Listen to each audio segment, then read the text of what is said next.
Bientôt le jour se lèvera, la lumière en ta nuit jaillira. Bientôt le jour se lèvera et l'amour en ton cœur chantera. C'est le jour du Seigneur, c'est le jour de sa joie, et sur terre la paix du ciel. Bientôt, Seigneur, ton jour viendra. Bientôt, Seigneur Jésus.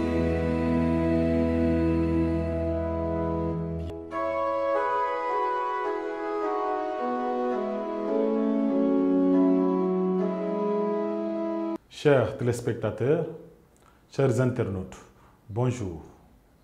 Bienvenue à notre rendez-vous dominical, le jour du Seigneur. Que Dieu notre Père et Jésus-Christ notre Seigneur vous donnent la grâce et la paix. Nous célébrons aujourd'hui le 6e dimanche du temps pascal de l'année liturgique A.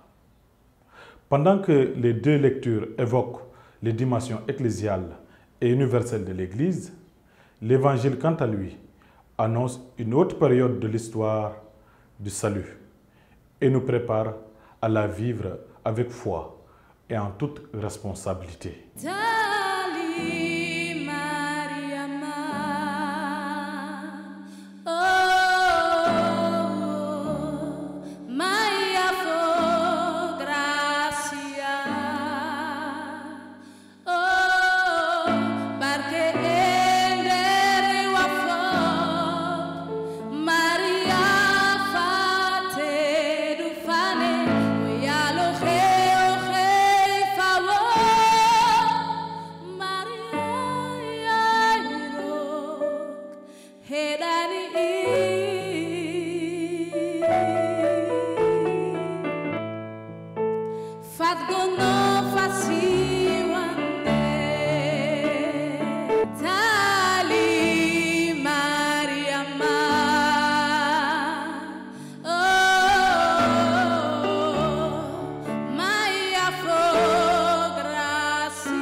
À quelques semaines du pèlerinage marial, le comité de pilotage de la construction de la grotte de Popenguine s'est rendu sur les lieux pour s'enquérir de l'état d'avancement des travaux de la grotte et informer l'opinion publique.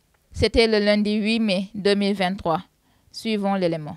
C'est un grand plaisir pour le comité de pilotage de la construction de la grotte de Popenguine que de nous retrouver nous tous ici, ce 8 mai, pour donner une information précise et claire sur l'avancement des travaux de la construction de la grotte.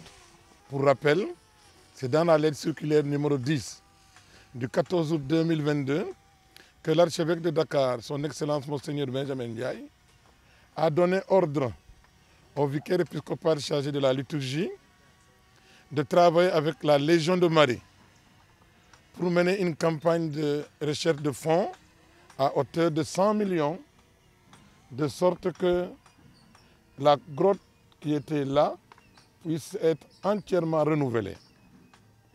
Et c'est le samedi 22 octobre 2022 que l'information a été partagée dans les communications, après que le comité ait eu des réunions de préparation. Les travaux concrètement ont commencé le 6 février 2023.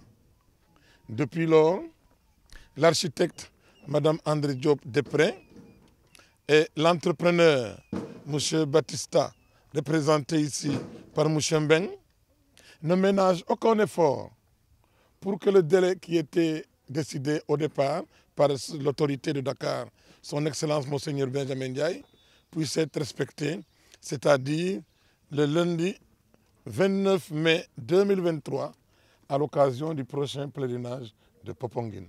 C'est la raison pour laquelle aujourd'hui, nous voulions donner la situation de la collecte pour que nul n'en ignore et pour que les efforts qui restent soient entrepris pour que d'ici à là, tout puisse être prêt, en tout cas fonctionnel, et ce sera à compléter assez rapidement dans les mois à venir. En remerciant la procureure de Dakar qui a veillé à donner les chiffres, je vous dis qu'à ce jour, sur les 100 millions demandés, nous sommes à 66 825 485 francs CFA.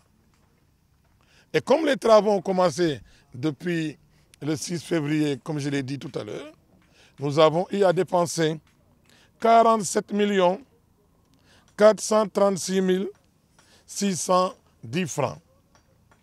Ce qui fait que nous avons un solde de 19 388 875 francs. Évidemment, au moment où nous sommes, nous accélérons les travaux. Nous avons devant nous 3 semaines pour que vraiment l'architecte et l'entrepreneur mettent les bouchées doubles pour respecter la parole qui leur a été donnée. Donc en remerciant tous les fidèles chrétiens, tout le peuple de Dieu, toutes les bonnes volontés, chacun pour la contribution qu'il aura apportée, je continue à lancer l'appel au nom de Monseigneur Benjamin pour le parachèvement dans la gloire de Dieu. Nous avions déjà fait la basilique à Popenguine. Le nouveau sanctuaire est en train aussi d'être achevé. Ce sera une belle synergie. Un nouveau sanctuaire, une nouvelle grotte, une nouvelle basilique à l'honneur de la Vierge Marie. Je crois que nous la recevrons de nombreuses et d'innombrables grâces. Ce que je voulais faire, c'est juste lancer un nouvel appel à tous les fidèles chrétiens et à toutes les bonnes volontés pour vraiment booster le financement de cette grotte. Nous en sommes presque à la finition et tout le monde sait que dans les constructions, la finition est la partie la plus difficile. Donc j'invite vraiment toutes les bonnes volontés, tous les fidèles chrétiens, catholiques, à spiritualité mariale ou non, de mettre leurs mains à la poche afin de porter leur pierre à l'édifice de la construction de la grotte mariale de Popenguine. Vraiment, nous remercions ceux qui ont eu à contribuer et nous encourageons ceux qui n'ont pas encore donné, de donner ce qu'ils ont, ce qu'ils peuvent. Xeebuñu dara lu ñëw baax na Mariama ku ko tabaxal néeg ci kaw suuf dina la tabaxal néeg ci aljana kooku lu wóor la. Donc ce n'est pas des efforts perdus ku ki nekk loo am nga def si ñun xeebuñu yéemuñu ñu ngi ñaan ñëpp di ñaaxaat ñëpp ku ki mos a dugal boo amee nga dugalaat ku dugalul tamit loo am rek nga def si ndax ñu mëttali yéene bi nga xam ne mooy yéene suñu archevêque. Notre archevêque a demandé à ce que les fidèles chrétiens fassent l'effort de pouvoir quand même reconstruire cette grotte qui était là depuis longtemps. Donc c'est une grotte plus que centenaire. Donc l'archevêque de Dakar a voulu que vraiment les fidèles chrétiens fassent cet effort-là de pouvoir renouveler cette grotte. Te ñu ngi lancé appel ñëpp du chrétiens yi rek musulmans yi ñëpp gëm Mariama ñëpp bëgg Mariama ñëpp xam Mariama ñëpp dugal ci seen loxo musulman comme chrétien ñun ñëpp ko bokk. donc li may leeral rek mooy lii construction grotte bi bokkul ci financement des édifices religieux bi nga xam ne état bi moo ko jël en charge parce que état bi mi ngi ñuy tabaxal sanctuaire bu bees bi ñu siy gërëm chef de l'état di ko ci sant ak tous les démembrements léegi nag bii suñu archevêque mi nga xam ne moo jiite archidiocèse bi moo ne chrétiens yi catholiques yi nañu góorgóorlu tabaxalaat Mariama vraiment dëkkuwaay bu bees fii si biir Popenguine parce que grotte bi fi nekkoon yàgg na c'est plus que centenaire te vraiment il était temps que ñu renouveler ko. grotte bi liggéey bi avancé na ci 90% ci gros œuvre béton bi pierres yi ils sont à 90% aussi remblai yi ci ginnaaw mooy suuf su xonk boo ngeen gis noonu ils sont à 75% 80% parce que ñoom dañuy remblai au fur et à mesure gis seen camion baa ngi nekk seen ginnaaw bu taxaw moom lay xaar pour sotti. lu si des à part seconde œuvre yi mooy carrelage bi plomberie bi ak yenn yi sew sewaan yi loolu la ñu war a tàmbali ci fan yi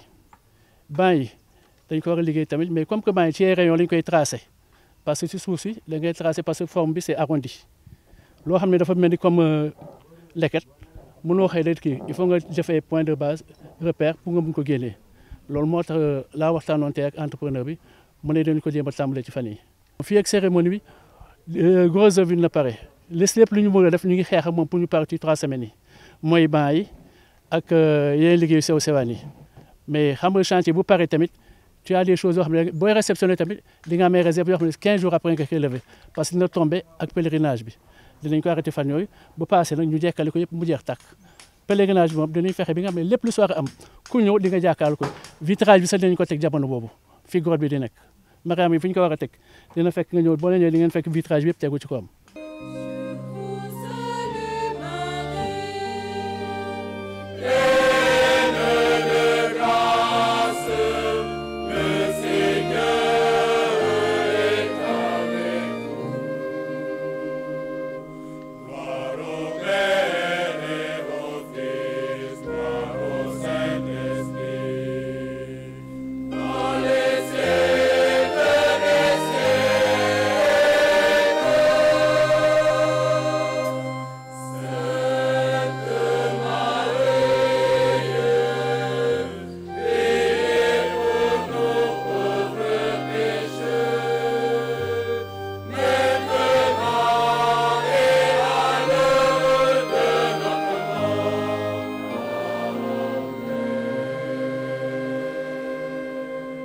Chers frères et sœurs en Christ, chers téléspectateurs, bonjour et bienvenue dans votre émission Fidestech, votre émission d'affiliation entre la foi et la technologie. Cette émission qui essaie de vous montrer comment la technologie peut être mise au service de la foi. Nous avons comme invité une personne engagée dans la science et la technologie, une personne qui exerce un métier scientifique, un métier technologique, mais aussi qui est engagé dans l'Église et qui met la science au service de la foi. Nous accueillons aujourd'hui sur notre plateau le docteur Marie-Joseph Ndiaye. Bonjour docteur. Pouvez-vous vous présenter à nos chers téléspectateurs? Bonjour à vous, chers téléspectateurs. Alors, je me présente Denise Marie-Jo Ndiaye et aujourd'hui, je suis ici en tant que docteur Denise Marie-Jo Ndiaye. Et que dire de plus? Je sers Dieu. Merci et bienvenue sur notre plateau où nous avons besoin de quelqu'un qui est scientifique, de quelqu'un qui exerce un métier scientifique et qui est sérieux, comme vous l'avez dit. Pour notre première question, quel est le lien entre votre carrière et votre foi? Sans la foi, il ne peut pas y avoir de carrière, selon moi. Donc, ma foi est le soubassement de ma carrière. Le point de départ de ma carrière, c'est ma foi. Car je peux tout par celui qui me fortifie. Donc, en tant que médecin, je peux exercer ma médecine par la seule et unique gloire de Dieu et pour sa gloire. En général, on entend dire qu'être scientifique et avoir la foi, c'est un peu contradictoire. Et dans les textes du temps pascal, depuis le dimanche de Pâques jusqu'à aujourd'hui, on nous parle de signes. Les apôtres qui demandent des signes pour croire en Jésus. Saint Thomas qui dit que tant qu'il ne voit pas, il ne va pas croire. Philippe à qui Jésus dit que je suis le Père et il lui demande de lui montrer le Père alors qu'il est devant lui. Comment vivez-vous ce moment où dans le monde scientifique on demande des signes et aussi dans le monde de la foi, parfois il faut croire sans avoir vu? En tant que médecin, on rencontre beaucoup de patients et moi je me dis que je ne vois pas le patient. Toute personne qui vient à moi, c'est le Seigneur qui voit cette personne. Et j'essaye de voir à travers chaque personne que je reçois, qu'importe son appartenance religieuse, j'essaye de voir Christ à travers cette personne. Donc, ça allège et ça facilite la tâche. Parce que, comme j'ai dit, on peut tout par celui qui nous fortifie. Et nous sommes des ambassadeurs. Et en tant qu'ambassadeurs, on a une mission. Et le Seigneur nous donne la force de mener à bien cette mission parce qu'il nous a établis. Donc, il a permis que je sois médecin pour que je fasse sa volonté. Donc, je le lui rends et je lui laisse le libre arbitre de toute consultation. Embrasser une carrière technologique nécessite-t-il un accompagnement spirituel ou religieux? Tout ce qui est science, qu'importe, c'est-à-dire science, journalisme, qu'importe ce dans quoi la personne elle veut se lancer, il faut mettre Dieu au devant. Si on ne met pas Dieu, ça ne va pas aller. On a dit, je pense, dans la parole de Dieu, si le Seigneur ne bâtit, en vain, ça se fait. C'est la même chose. Qu'importe ce à quoi on aspire, Dieu doit être mis au centre de ce qu'on fait. Il doit être le début et la fin. Après, libre à chacun de soit donner la place à quelqu'un d'autre, mais tant que Dieu est au centre, on ne peut qu'aller de gloire en gloire. Qu'importe le milieu dans lequel on évolue. Qu'importe le milieu, on doit toujours mettre Dieu au devant. Mais on voit dans le monde scientifique, parfois il y a des sujets à confusion, si je peux les appeler comme ça, des sujets à débat. Par exemple, le sujet de l'avortement, le sujet de l'euthanasie et d'autres sujets qui peuvent mettre en conflit la foi et la science. Par rapport à ces types de sujets, comment vous arrivez à vous en sortir en tant que médecin? Avant d'être médecin, je suis enfant de Dieu. Et dans mes 10 commandements, on me dit « tu ne tueras pas ». La science évolue, tout ce qu'on veut évolue. Mais Dieu, il est Dieu et sa parole ne change pas. Depuis 2023 ans, on est en 2023. Donc, je me plie à ce que Dieu veut. Dieu veut, il a dit la vie. On sauvegarde la vie. Après, l'objectif premier du matin, c'est quoi? C'est au-delà de se dire je suis scientifique, je suis enfant de Dieu et j'évangélise. Aujourd'hui, la personne qui vient à toi, même si c'est pour se faire avorter, c'est peut-être parce qu'elle est perdue. Nous sommes tous des saints Paul, nous devons évangéliser, apporter Dieu à notre prochain. Donc cette personne en venant, elle rencontre Christ. Que lui aurait dit Christ si elle l'avait rencontré? Il ne va pas lui dire « fais-toi avorter ». Non. Donc on essaye de se mettre à cette place de Jésus parce que nous sommes frères de Jésus, de par notre baptême. Nous sommes tous prêtres, prophètes et rois. Donc nous avons le droit et le devoir d'évangéliser, de rappeler à cette personne que Dieu doit avoir la première place dans sa vie. Que l'avortement n'est pas forcément la solution. Même si tout semble croire que c'est le cas, l'avortement n'est pas forcément la solution. Que ce soit l'euthanasie ou bien d'autres choses, toute vie est un choix. Aujourd'hui, ça c'est mon avis. Je suis enfant de Dieu, je fais primer ça. Et en tant que médecin, on nous dit clairement que l'avortement est interdit, sauf si la vie de la maman est engagée. Et il faut que 2 médecins attestent de cela minimum. Donc la science et la société se rejoignent ici sur ce point.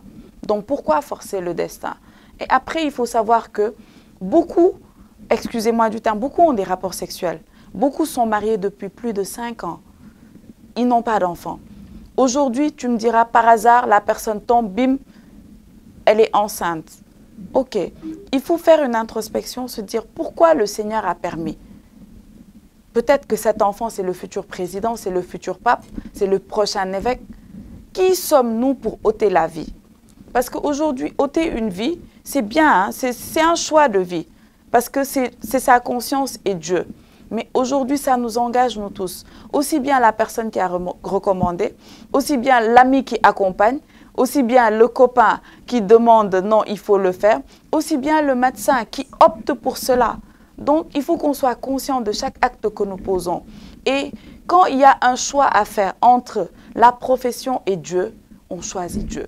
Parce que c'est Dieu qui nous a créés et c'est lui qui nous permet d'être ce médecin, d'être ce journaliste, d'être ce qu'on veut être. Donc, qu'on lui rende la gloire et qu'on puisse respecter ses commandements. Est-ce que vous pouvez nous raconter un exemple, quelques anecdotes où vous avez eu à montrer à un patient, qu'il soit chrétien ou d'une autre confession, que vous agissez par la foi et que vous avez vu que vous l'avez touché, non pas par votre côté médecin, mais par votre foi? Je pense qu'il y en a beaucoup. Je ne les garde pas tous en tête parce que chacun vit sa consultation spécifiquement. Mais je me rappelle, il y avait une jeune fille qui était venue. Je pense qu'elle voulait se suicider. Je lui ai dit, mais c'est pas la peine. Si tu meurs, les gens vont manger le tchèp. Ils vont pleurer 2 jours pour toi. Tu n'auras même pas réglé le problème du pourquoi tu veux partir. Donc, reste. Donc, on a discuté, on a échangé de numéros, on a commencé à échanger. Au fur et à mesure, elle se reprend. Il y en a d'autres, c'est pour avorter, je ne peux pas garder le bébé. Je dis non, tu ne peux pas ou tu ne veux pas. Qui veut, peut. Donc, il y a le doula tek lo antanu. Tant que tu as envie, qu'importe le regard de la société, il faut qu'on aille jusqu'au bout de nos actes. Ce qui se fait en cachette, il y a le bouco feignelé, on n'a qu'à assumer et aller jusqu'au bout de cela. Et après, elle a insisté. Je lui ai dit, maintenant, si tu ne veux pas, tu vas accoucher. Après, tu nous donnes le bébé, on va trouver une pouponnière. Après, elle a gardé le bébé. Elle ne regrette pas. Elle a son bébé avec elle. Et chaque jour, elle dit merci. Et elle allait faire une grave erreur, alors qu'aujourd'hui, sa raison de vivre, sa joie, c'est cet enfant. Donc, on rend grâce à Dieu. On rend grâce à Dieu. Serait-on enclin à nous détourner de la foi dans le suivi de la formation ou des métiers technologiques? Par exemple, parfois, on peut être dans certains métiers ou dans certaines formations, surtout c'est au début de la formation, où on nous dit des choses qui sont vraiment très éloignées de la foi et on commence à se poser des questions par rapport à la foi. Lors de votre formation, avez-vous, par exemple, fait face à ce type de sujet ou bien de thématique où la foi a été mise en doute? Moi, j'aime à dire, toute vie est un choix. Aujourd'hui, accepter d'enregistrer certains discours dans ma tête, c'est un choix. Et ce sont des choses que je me refuse. Croire en Dieu, c'est un choix. On me dira, tu as été baptisé, tout. Mais j'ai choisi d'être chrétienne catholique. J'ai été baptisée, je pense, j'avais 7 ans, l'année de ma communion. Et j'ai fait ma confirmation quand j'avais 15 ans. Parce que mes parents, ils ne voulaient pas que je change de religion, que je sache ce que j'étais en train de faire. Donc, ils ont tout retardé et je rends grâce à Dieu. Donc, je dis que moi, j'ai choisi d'être chrétienne catholique. Donc, même étant médecin, c'est un rêve de toute petite fille. J'ai un père pharmacien et depuis toute petite, c'était mon rêve. Je vais être médecin, je vais être médecin, je vais être médecin, depuis que je sais parler. Donc, qu'importe mon amour pour la médecine, Dieu est plus fort. J'aime Dieu plus que je n'aime la médecine. Donc, si aujourd'hui il me dit, tu laisses la médecine, tu vas faire autre chose, je laisse.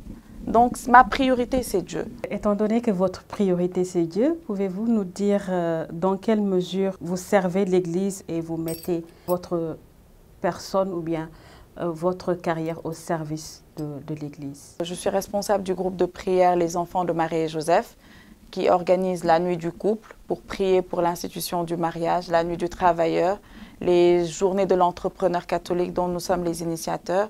Donc, en gros, on essaye tant bien que mal d'être à l'écoute de notre Seigneur, lui donner la première place, lui montrer que même si aujourd'hui je suis médecin, l'Église reste ma base. Donc, le nettoyage de l'Église, par exemple, c'est un devoir et je le fais tous les premiers vendredis du mois. Et ce, je pense, depuis que je suis en 3e année. Et ça m'est resté. C'est-à-dire que même si j'ai devoir ou examen le samedi, je sais que le vendredi, premier vendredi du mois, je dois nettoyer l'église. Et c'est ça ma priorité. Et j'avance comme ça avec mon Dieu parce que c'est ce qui me met bien. C'est mon équilibre. J'ai besoin de Dieu pour pouvoir exercer ma médecine comme il se doit. Je ne peux pas me déplacer. Je ne peux pas aller en consultation sans avoir mon chapelet, sans avoir ma Bible dans mon sac. Ce n'est pas possible. Parce que je ne peux pas apporter à quelqu'un quelque chose que je n'ai pas. Aujourd'hui, les patients qui viennent, Qu'importe l'engagement de la personne, que ce soit dans la foi ou ailleurs, la personne a besoin de Dieu. Parce qu'on ne peut pas être bien physiquement si spirituellement on n'est pas bien. On pense que oui, c'est possible, mais non, ce n'est pas possible. Aujourd'hui, il y a des patients, ceux qui m'écoutent, ils savent. Il y en a qui font le tour des médecins. On leur dit non, on ne voit rien. Mais ils perdent de l'argent chez les médecins, mais ils ne pensent même pas à aller peut-être demander une messe. 4 000 francs, ou c'est peut-être moins cher. Ou à aller se confesser. Il y a des patients qui viennent, tu te rends carrément compte que des fois, c'est juste le manque de confession qui te rend malade. Tu ne te confesses pas, tu ne vas pas à la messe, mais dans les faibles. Si le spirituel ne va pas bien, ce qui te fortifie, le corps et le sang de Jésus que tu ne reçois pas, si tu ne le prends pas tous les dimanches comme recommandé, mais à un moment, dans un an, 2 ans, 3 ans, tu deviens fatigué. Et là, tu es malade, tu penses qu'on t'a fait ci, on t'a fait ça, alors que tu es ton propre mal à toi. Le manque de confession, de communion, ça nous éloigne de Dieu. Et à travers ce que j'apprends à l'église, j'essaye de transférer cela avec mes patients. Même s'ils sont musulmans, tu vois un patient qui ne se sent pas bien, même musulman, je lui dis, depuis quand est-ce que tu fais tes 5 prières? Est-ce que tu vas à la mosquée? Est-ce que tu penses à nettoyer la mosquée? Ce sont des petites choses que l'on oublie, mais qui font du bien et qui apaisent l'âme. Et quand l'âme est apaisée, le physique suit et le corps va bien. Quand l'âme est apaisée, le physique suit et le corps va bien. Ça, c'est une très belle note. Je pensais en 2009, j'étais en année de bac. Donc, il y a François Fay, c'était monsieur François Fay, c'était un surveillant. Je ne sais plus s'il l'est toujours, il est le berger national. Donc, pendant des moments de doute, il m'a écrit sur un bout de papier, Hébreux 11:1. Or, la foi est la ferme assurance des choses que l'on espère et la démonstration de celles qu'on ne voit pas. Donc, moi, perso, tant que la personne n'est pas à Saint-Lazare, moi, je me dis, tout est possible. Tout est possible. Et moi, je le dis même via les réseaux et je le dis même à mes patients. Je dis que même si le médecin que moi je suis, je viens te dire, il te reste 2 mois à vivre, plonge ce que je viens de te dire dans le sang de Jésus et annule la parole. Vous savez, des fois, la science, elle peut être exacte. Tout peut montrer que la personne là, elle ne peut pas tenir. Il y a des gens à qui on a dit, il vous reste 2 mois à vivre, ils sont mieux portants que moi. Et ça fait plus de 10 ans. Il y a des gens à qui on a dit, vous ne pouvez pas avoir d'enfants. Ils ont des triplés, des quintuplés. Donc, moi, je me dis, c'est la foi. Qu'importe les signes, je sais que le Seigneur est capable. Après, c'est nous qui doutons. Mais quand toi, tu te dis que j'aurai ma guérison, tu auras ta guérison. C'est la foi. Moi, j'incite les patients, je leur dis, même si on vous dit, tenez bon. Même si ce n'est pas facile, tenez bon et n'abandonnez pas. Parce que aux hommes, cela est impossible. À Dieu, tout est possible. Et le médecin, moi, je suis médecin, mais je suis humain. Je suis un être humain. Le médecin soigne, mais c'est Dieu qui guérit. Je ne peux guérir personne. Je peux que poser un diagnostic. Mais c'est Dieu qui a créé son humain. C'est lui-même qui sait quand est-ce qu'il a décidé, comment il a décidé de prendre cette personne. Donc, jusqu'à la dernière minute, j'incite à la foi, à se rapprocher de Dieu et à tout remettre entre ses mains. La vie, la longévité n'est pas entre les mains du médecin, mais elle est entre les mains de Dieu. Donc, toute la gloire revient à Dieu. Docteur Marie-Jo nous rappelle que nos vies ne sont pas entre nos mains, ni entre les mains de médecins, mais entre les mains du Seigneur. Elle a essayé depuis son enfance à connaître le Père et malgré sa passion pour la médecine, pour les métiers scientifiques, elle est arrivée à allier les deux. Docteur, quel conseil ou quelle orientation pourriez-vous donner à ces jeunes qui sont encore en formation et qui peut-être sont en doute, se posent des questions par rapport à la relation entre la foi et la science? Pour ma part, je dirais que qu'importe ce dans quoi on veut évoluer, demander à Dieu quelle est ta volonté. Je veux faire gestion, compta, journalisme, médecine, pharmacie. Seigneur, est-ce que c'est ce que tu veux pour moi? C'est vrai, étant plus jeune, je voulais, depuis petite, 5 ans, que je veux être médecin. Au fur et à mesure, je me suis battue humainement parce que, vous savez, à partir d'un certain âge, on n'est pas trop dans la foi. C'est plus les parents qui portent, c'est plus les parents qui prient. Donc moi, dans ma tête, c'est je veux faire médecine, je veux faire médecine. Étant en 3e, quand j'ai eu le BFM, on m'a orientée en G. J'ai dit non, je ne veux pas faire G, je veux faire médecine. J'étais jeune, j'ai dit non, j'ai refusé. J'ai changé d'école, j'ai fait la seconde S. J'ai fait la seconde S et autant en terminale, on demandait pour pouvoir aller à la fac de médecine, il fallait remplir 3 options, mettre 3 options pour l'UQAD. Donc moi, j'ai mis médecine, médecine, médecine. J'ai mis les 3 options, médecine, médecine, médecine. Et moi, je me disais, je ne peux pas faire autre chose que la médecine. J'avais un papa pharmacien qui, lui, à un moment, il voulait que je fasse pharmacie comme lui, mais il a compris, il m'a dit, si c'est ce que tu veux faire, il n'y a pas de problème. Et au fur et à mesure, je n'étais toujours pas dans la prière parce qu'on pense qu'être dans les affaires de Dieu, c'est aller à la messe le dimanche. C'est vrai, je respectais ma messe du dimanche parce que chez nous, tu ne vas pas à la messe, tu ne manges pas. Donc la messe, c'est obligatoire. La messe du dimanche, tu peux sortir tout le week-end, mais si tu ne vas pas à la messe, tu ne vas même pas pouvoir dormir. Donc, j'étais à la messe tous les dimanches. J'allais pour partir, je m'asseyais toujours à Saint-Jean, au dernier banc de l'allée centrale. Et je dormais. Mais l'essentiel, c'était d'être à la messe. Et quand on rencontre Dieu, tout change. Donc, au fur et à mesure, pour réussir, le Seigneur, il sait comment attirer ses enfants. Donc, je disais, je suis en 2e année, Seigneur, je vais faire 2 fois la messe par semaine. Je passe en 3e année, je vais faire 3 fois. 4e, 4 fois. Jusqu'en 7e année, 7 fois. Et ça s'est fait comme ça. Donc, je suivais. Et je lui laissais le libre arbitre de me conduire. Et à un moment, ça a été difficile. Mais j'ai dit, je fais l'œuvre de Dieu. Et toujours, ce qui m'a le plus marqué, c'est tu sanctifieras le jour du Seigneur. Juste pour revenir à la question, qu'importe ce que la personne veut faire, que le jour du Seigneur soit sanctifié. Moi, je le dis, je n'exerce pas d'activité salariale le dimanche. On peut sauver une vie un dimanche, mais pas d'activité salariale. C'est un choix. Et donc, depuis la terminale, je ne touche pas de cahier, je ne révise pas le dimanche. Psychologiquement, je ne peux pas. Parce qu'on a dit, tu sanctifieras le jour du Seigneur. Même quand je suis de garde, au temps où j'étais de garde, j'ai une garde le dimanche, je m'arrange pour faire ma messe avant. Après, je vais faire ma garde. Et si je dois aller faire mon émission en radio, je vais la faire. Mais la priorité est à Dieu. Et à chaque fois, on me disait, Marie-Jo, ce que tu fais, c'est pas sûr. Les profs, j'ai dit non. Fille, chacun a sa foi. Moi, c'est Dieu d'abord. Si on doit me faire reprendre un stage parce que je suis venue en retard à cause de la messe, c'est avec plaisir. L'essentiel, j'aurais eu ma messe. Dieu et moi, il faut qu'on soit sur la même longueur d'onde avant de satisfaire les hommes. Donc, c'est ce à quoi j'incite les gens, de mettre Dieu au centre. Des fois, on veut, mais Dieu n'est pas au centre de nos choix de vie. On se dit, je veux réussir, je veux avoir ci, je veux être astronaute, je veux être hôtesse de l'air, mais on ne met pas Dieu. Et on donne à notre boulot, on donne à nos ambitions la place de Dieu dans notre vie. Et après, Dieu, c'est un Dieu jaloux. Il veut reprendre sa place, on est dans des problèmes, on commence à pleurer. Dieu m'a fait ci, Dieu m'a abandonné. Alors que depuis le début, il t'a dit, tu sanctifieras le jour du Seigneur.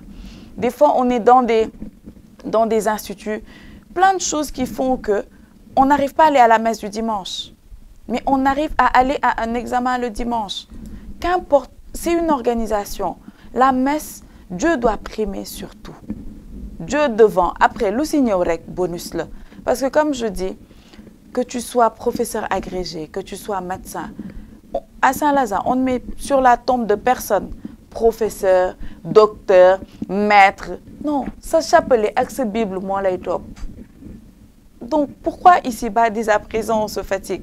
On n'a qu'à rendre la gloire à Dieu et tout ce qui vient, c'est un surplus, mais qu'on le fasse en se rappelant que c'est Dieu qui nous a mandatés pour être médecin, pharmacien, avocat, astronaute, ministre, président, qu'importe. Qu'importe notre carrière, qu'importe la fonction que nous occupons. C'est Dieu. C'est Dieu. Et même de le commencer par la formation. Si j'ai posé cette question, c'est étant scientifique de formation aussi, parfois On est tellement pris par les cours, on est tellement pris par tout ce qui tourne autour de la dureté de cette série, si je peux l'appeler comme ça, ou bien des métiers qui tournent autour, qu'on met l'engagement dans l'Église en second plan. On se dit qu'on n'a pas le temps pour cela. Et d'expérience, vous l'avez réussi à pouvoir allier les deux et à pouvoir les réussir tous les deux. Et je pense que les jeunes ont besoin de ce témoignage, de savoir qu'on peut bien allier les deux, aussi bien les études scientifiques que le service dans l'Église. Oui, parce que dans la parole de Dieu, il est écrit « Occupez-vous de mes affaires, je m'occupe des vôtres ». Qu'importe ce à quoi la personne aspire scientifiquement, dès lors où il n'y a pas Dieu dedans, mais on peinera à entrer dans nos bénédictions. Aujourd'hui, je veux être médecin. Je montre que, je suis médecin, je n'ai pas le temps. Je suis médecin, je ne peux pas nettoyer l'église. Je suis médecin, j'ai des patients à voir. C'est bien. C'est Dieu qui t'a permis d'avoir ce grade, d'avoir ce titre. Mais rends-lui la gloire. Il ne te demande pas beaucoup. Aussi dur, il y a les études. Médecine, c'est 7 ans, 8 ans, même 9 ans. Mais quand tu es avec Dieu, tu ne sens même pas le temps passer. Parce que tu t'occupes de ses affaires à l'église. Lui, il s'occupe des tiennes. Et moi, ce qui m'a le plus marqué durant mon cursus, c'est quoi? C'est que depuis 2016, où je suis vraiment engagée dans les affaires de Dieu, enfin, j'essaye, à chaque fois qu'on a une activité, parce qu'en décembre, on a la nuit du couple, on a les journées de l'entrepreneur catholique, la nuit du travailleur, des veillées de prière. Donc, à chaque fois qu'on a une activité, soit la veille ou le lendemain, j'ai examen. Après, tu te dis, comment je vais faire? Tu te dis, ça va être dur, ça va être chaud, mais tu rends grâce à Dieu. Je dis, Seigneur, je m'occupe de tes affaires. L'examen là, tu vas le gérer. Je ne sais pas comment, pourquoi, je ne sais pas, mais tu vas gérer. Et j'abandonne. Je fais son œuvre, je me concentre sur son œuvre et je m'assois. Quand je finis, je continue sur le mondain, sur le social, sur mon boulot. Et après, il me donne de faire. Il faut, moi je dis, d'aucuns diront que je dis Dieu, Dieu, Dieu, Dieu, Dieu. Mais aujourd'hui, je ne suis encore personne. Mais si je suis médecin, c'est par la grâce de Dieu. En tant que médecin, je dois servir Dieu en tant que médecin. Servir Dieu en tant que médecin. Un mot de conclusion. Je rendrai la gloire à Dieu. Je dirai merci au Seigneur pour ce temps de grâce, pour ces cœurs touchés, pour toutes ces résolutions qui seront prises, pour tous ces téléspectateurs. Alors je dirai juste action de grâce. Que toutes ces personnes qui le veulent, qui le désirent, qu'elles foncent. Il n'y a pas de limite avec Jésus. On dépasse tout avec Jésus. Donc, que ces personnes se lancent, qu'elles n'hésitent plus. Parce que Dieu est là. Et même en avançant de gloire en gloire, qu'elles n'oublient pas de rendre la gloire à Dieu. Qu'elles ne mettent pas Dieu de côté parce que des fois, on est béni et on oublie Dieu. On n'a plus le temps. Tout ce qu'on faisait quand on voulait, qu'on continue de faire quand le Seigneur nous bénit. Dans le milieu scientifique, ailleurs littéraire, qu'importe ce qu'on fait, qu'on donne à Dieu la première place. Et cette première place, quand il l'a lui, les grâces fusent de partout. Occupez-vous de mes affaires, je m'occupe des vôtres. Les oiseaux du ciel ne sèment ni ne moissonnent, mais ils ont toujours à manger. Donc celui qui s'occupe de ces oiseaux, il peut lui-même s'occuper de sa créature. Donc il ne faut pas avoir peur du lendemain, se dire est-ce que je vais y arriver, comment je vais gérer tel aspect de ma profession. Le Seigneur saura te mettre au bon moment, au bon endroit et te donner la capacité de gérer ce que tu dois gérer. Donc n'ayez pas peur, lancez-vous et faites les choses par amour, par l'amour de Dieu et pour la gloire de Dieu. Continuez à servir le Seigneur dans l'Église. Continuez à servir le Seigneur auprès de nos frères et sœurs. Nous vous remercions de nous avoir suivis et nous vous disons à très bientôt dans un autre numéro de votre rubrique Fidestech. Que Dieu vous bénisse. Amen. Tu es ma citadelle.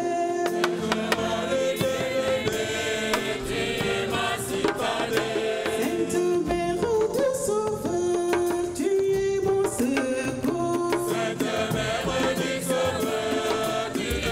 secours.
fidèles téléspectateurs, bonjour.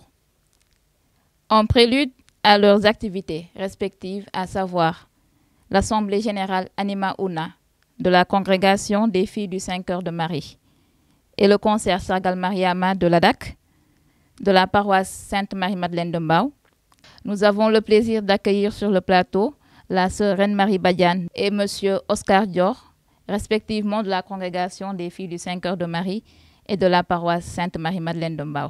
Chers invités, bonjour et bienvenue sur le plateau du Jour du Seigneur. Ma sœur, s'il vous plaît, pouvez-vous vous présenter? Je suis donc la sœur Reine-Marie Badiane des filles du Saint-Cœur de Marie. Je réside au Mamel à la maison généraliste. Merci ma sœur. Je m'appelle Oscar Dior, je suis de la paroisse Marie-Madeleine de Mbao et suis le président de l'Alliance des Amis du Christ dénommée ADAC, qui fédère l'ensemble des communautés ecclésiales de base de la dite paroisse. Sans plus tarder, nous allons parler des activités phares de vos structures respectives. Ma sœur, par rapport à l'organisation de l'Assemblée générale Anima Una, pouvez-vous nous faire une présentation de l'Assemblée et qui est Anima Una? Je commence par dire qui est Anima Una. C'est une union des supérieurs majeurs des congrégations autochtones de l'Afrique de l'Ouest francophone. Donc, c'est une union à laquelle appartient notre congrégation, étant donné que nous sommes une congrégation autochtone, donc fondée au Sénégal.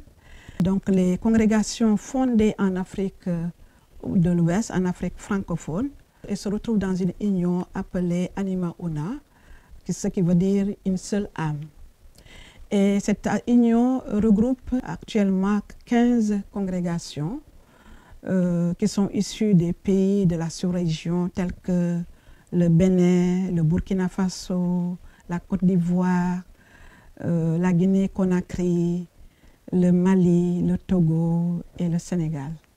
Elle regroupe des congrégations qui sont reconnues officiellement au niveau de Rome, donc des congrégations fondées au Sénégal. Vous savez, la plupart des congrégations que nous avons au Sénégal sont des congrégations internationales qui viennent d'ailleurs.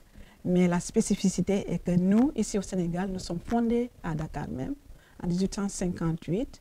Et il y a aussi une congrégation fondée à Ziguinchor, dans le diocèse de Ziguinchor, les filles de la résurrection, qui ont aussi rejoint l'union. Voilà. Donc cette union a des assemblées tous les 2 ans. Et les assemblées sont organisées de façon tournante. Et c'est le tour de notre congrégation de la recevoir. Bon, elle l'avait déjà reçue en 2008. Et donc, elles ont fait le tour, donc elles reviennent encore au Sénégal. Et actuellement, c'est notre supérieure générale qui est la présidente, parce qu'elles ont un bureau. Donc, l'union va arriver, elles ont leur assemblée. À partir du 17, elles vont arriver le 17 mai. Alors, le 17 mai, elles vont arriver. Il y en a peut-être même qui vont arriver plus tôt. Et le 18, nous avons la messe d'ouverture de l'Assemblée à la cathédrale de Dakar. Nous allons revenir tout à l'heure sur le programme. Quel est le thème de l'Assemblée générale de cette année? Le thème de l'Assemblée, c'est Femmes consacrées au service de la fraternité pour une conversion écologique intégrale. Ma sœur, permettez-moi de vous revenir pour le programme de l'Assemblée. Monsieur Dior, pouvez-vous nous faire une présentation de l'ADAC? L'ADAC, d'abord, a été créée il y a une dizaine d'années de cela et se définissait comme une association des Amis du Christ. De ce fait, elle avait un caractère exclusif parce qu'il y avait des critères déterminants pour être membre. Lorsque nous avons donc pris la direction de l'ADAC en 2020, nous avons eu d'abord à faire un diagnostic de la situation, du fait de l'effectif qui était très faible et aussi du fait de l'engouement qu'il y avait autour de cette association. Et après révision, on a pensé donc qu'il fallait d'abord aller dans un cadre où on était plutôt inclusif qu'exclusif. Et ce qui a amené la réforme qu'on a eu à faire, qui consistait donc à préférer le terme alliance au terme association. Alors de ce fait, nous sommes parvenus donc à massifier l'ADAC en fédérant, n'est-ce pas, les 16 CEB que nous comptons au niveau de la paroisse Marie-Madeleine de Mbao. Donc aujourd'hui, tout paroissien est membre de l'ADAC. Alors, ce faisant, nous avons eu donc à établir un plan d'action. D'abord, définir un thème. Le thème, c'est comment rendrai-je au Seigneur tous les biens qu'il m'a fait? Mais en réponse à ce thème, on dit, je m'engage à contribuer à la construction de son Église. Donc voilà donc une interrogation que l'individu se fait et la réponse qu'il apporte à cette interrogation. C'est dire que tout de suite, d'emblée, il y a comme un objectif qui est visé, c'est-à-dire la construction de l'église Marie-Madeleine de Mbao, qui aujourd'hui il n'y a pas de bâtiment à ce niveau-là. Nous sommes sous un abri provisoire. Et c'est, imaginez-vous, que dans une capitale, que des fidèles catholiques puissent célébrer dans un abri provisoire, ça vraiment, je crois que c'est à revoir. Et c'est la raison pour laquelle donc l'ADAC a eu comme objectif prioritaire de tout faire pour pouvoir participer de manière substantielle à la construction de cette église. Alors en plan d'action donc, nous avons le Sargal Mariama, donc qui va incessamment être célébré le 17 mai prochain, avec les chorales que vous savez, la coordination des chorales de Rufisque, de Mbao, de Marie-Madeleine et Jeune Espérance, et puis le Lumen Christus aussi qui relève de notre paroisse. Donc vous voyez, c'est un beau plateau qu'on offre à notre public, mais il faut insister sur le caractère quand même de ce concert qui est assez particulier, parce que ce concert est exclusivement dédié à la Sainte Vierge. Et que donc toutes les compositions qui seront chantées porteront sur la Sainte Vierge Marie. Nous allons bientôt revenir avant la fin sur le programme même du concert. Ma sœur, pour le colloque, avant d'arriver au colloque pour l'Assemblée générale, quel est le programme à compter du 17 jusqu'au 24 mai? Après la messe d'ouverture à la cathédrale le 18 mai, les membres de Anima Una, donc les supérieurs majeurs, elles ont des travaux. Elles ont des travaux, elles ont des temps de formation, des temps de révision de leurs activités communes. Elles ont aussi des temps de découverte, de sortie. Voilà, donc voilà le programme. Elles ont jusqu'au 24. Et par rapport au jeudi, le jour de l'Ascension, après la messe à 10h, apparemment il y a un spectacle au théâtre Daniel Sorano. Pouvez-vous nous en dire plus? Nous avons voulu organiser un spectacle pour rendre hommage à notre père fondateur, Monseigneur Alice Cobès. D'ailleurs, depuis 2020, nous avions organisé un colloque qui était déjà bien préparé, mais après la pandémie Covid-19 a tout mis en l'air. Et depuis lors, nous n'avons pas pu tenir ce colloque. Alors, cette année, la particularité est que, je ne sais pas si vous êtes au courant, peut-être que quelques fidèles du Sénégal ont été mis au courant de la nouveauté, c'est-à-dire nous avions, l'archevêque de Dakar, l'archevêché de Dakar avait déposé à Rome une demande de béatification de Monseigneur Alice Cobès. Et donc, cette demande a été, je peux dire, validée. Et donc, notre archevêque nous a demandé, d'ailleurs, il a procédé le 2 février dernier à Sébikotane, lors de la fête de la vie consacrée, de la fête du grand séminaire Sébikotane et la fête de la présentation du Seigneur. Il a procédé à l'installation du comité chargé de la cause de la béatification de Monseigneur Alice Cobès. Et donc, c'est dans ce volet que nous avons voulu le faire. Il nous a même demandé de le faire mieux connaître aux Sénégalais, parce que les fidèles sénégalais ne le connaissent pas. Et c'est un des fondateurs, on pourrait dire, de l'Église du Sénégal. Donc, c'est pour cela que nous avons profité pour rejouer un spectacle qui relatait sa vie, son histoire et l'histoire de la congrégation. Parce que aussi dans ce spectacle-là, il sera question de parler un peu, de faire vivre un peu nos premières religieuses qui sont issues de Gorée. Et ce sont les artistes de Daniel Sorano qui vont jouer le spectacle-là. Et tout ça, c'est pour lui rendre hommage à notre père fondateur à l'occasion des 165 ans d'existence de notre famille religieuse. Et est-ce que pour le spectacle, il y a une entrée payante? Non, c'est gratuit. L'entrée est gratuite. Donc, nous invitons tous les Sénégalais, tous ceux qui voudraient, tous les fidèles du Christ qui voudront se joindre à nous pour mieux découvrir ce prêtre-là qui a beaucoup fait pour notre église locale. Pour la DAC, par rapport au programme du concert en tant que tel, que pouvez-vous nous dire qui sont les invités qui sont attendus pour le concert? En tête, il y a le Père évêque qui est invité en tant que président d'honneur de cette cérémonie. Et nous espérons que quand même le clergé du diocèse viendra l'accompagner. C'est un appel que l'on fait à tous les membres du clergé de venir quand même être autour de l'archevêque avec quand même les fidèles. Alors, ceci étant dit, c'est ouvert à tout le monde.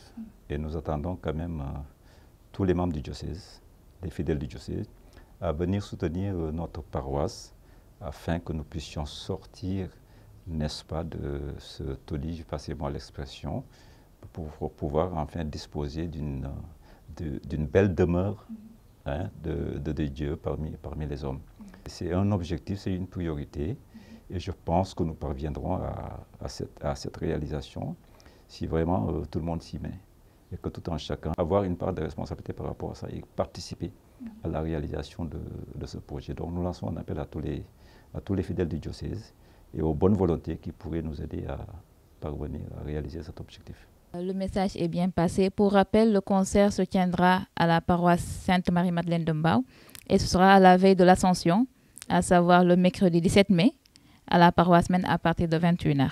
Et pour vous, ma sœur, le spectacle, c'est le 18 mai, le jour même de l'Ascension, au Théâtre National Daniel Sorano à partir de 15h30. Et le message est bien passé, l'invitation elle est faite. Donc, chers téléspectateurs, nous vous attendons pour ces deux événements en remerciant nos invités pour le partage et en espérant beaucoup de fidèles catholiques répondront à cet appel pour soutenir non seulement la congrégation, connaître mieux Monseigneur Aloys Cobès et également participer à la construction de la paroisse Sainte-Marie-Madeleine de Mbao. Merci beaucoup et à dimanche prochain. Prions. Seigneur Jésus-Christ, tu as dit à tes apôtres, je vous laisse la paix, je vous donne ma paix. Ne regarde pas nos péchés, mais la foi de ton Église, pour que ta volonté s'accomplisse. Donne-nous cette paix et conduis-la vers l'unité parfaite, toi qui vis et règnes pour les siècles et des siècles. Amen. Par ces mots, chers amis, nous vous souhaitons un bon repos dominical et une sainte semaine dans le Christ. C'est le jour